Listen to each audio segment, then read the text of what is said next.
कहानी एक गरीब किसान की है जो कि बहुत ही ज्यादा गरीब तो है, साथ ही बहुत मेहनती भी है। उसकी मेहनत की दास्तान ही इस कहानी का रियल मोटिव है। तो क्या होता है इस कहानी में अब हम आपको बताते हैं। ये बात कई साल पुरानी है।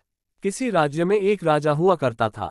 राजा ने एक बार अपने राज्य के लोगों की परीक्षा लेनी चाहिए।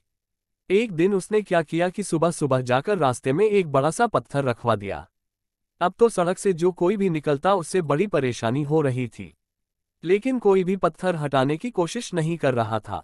राजा ये सब छुपकर देख रहा था। कुछ देर बाद उसके राज्य के मंत्री और अन्य बड़े बड़े और धनी लोग भी वहां आए, बट किसी ने भी पत्थर हटाने की कोशिश नहीं की, बल्कि सभी राजा को ही गालियां दे रहे थे कि रास्ते में इतना बड़ा पत्थर पड़ा है और राजा इसे हटवा क्यों नहीं रहा है।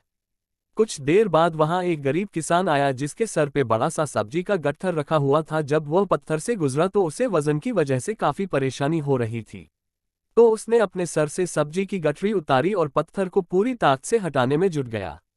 वो पत्थर बहुत बड़ा था, बट किसान ने हार नहीं मानी और कुछ ही देर में रास्ते से पत्थर हटा दिया।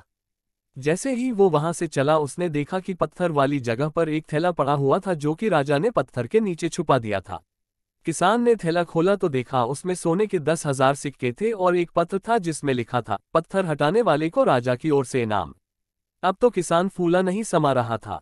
तो दोस्तों, इससे पता चलता है कि एक अमीर आदमी से एक गरीब आदमी की सोच कितनी सकारात्मक होती है, और जबकि अमीर बहुत ही आलसी इंसान हो जाता है। गरीब किसान की कहानी, शॉर्ट स्टोरीज इन हिंदी। अगर आपको ये कहानी पसंद आई है तो आगे भी शेयर कर सकते हैं।